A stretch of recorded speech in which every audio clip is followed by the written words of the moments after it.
Hello everyone အားလုံးပဲမင်္ဂလာပါရှင်ဒီနေ့ဗီဒီယိုလေးမှာ spoken English မှာအရန်ကိုအရေးပါတဲ့ phrasal verb လေးတစ်ခုနဲ့ကိုလေ့လာကြရအောင်နော် phrasal verb ကလည်းအင်္ဂလိပ်စာမှာ natural ကြပြောနိုင်ဖို့ဆိုရင်အရန်ကိုအရေးပါပါတယ် phrasal verb လေးတွေထည့်ပြီးတော့ပြောမယ်ဆိုရင်အရန်ကို natural ကြမှာဖြစ်ပါတယ် so ဒီနေ့ကrun out of ဆိုတဲ့ဟာလေးနဲ့လေ့လာမယ်နော် phrasal verb run out of ဆိုတာကကျတော့use up the total supply ကုန်သွားတာပေါ့ဘာမှလို့ပြောရင်ကုန်သွားတာ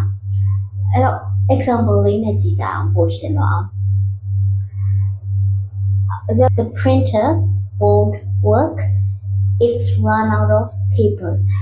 the printer အလုံးမလုပ်တော့ဘူးဘာလို့လဲဆိုရင်စာရွက်မရှိတော့စာရွက်ကုန်သွားပြီ Okay, another example so I didn't finish the exam because it's ran out of time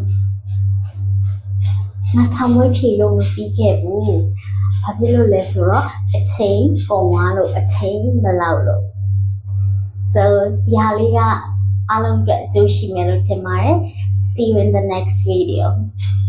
Bye bye.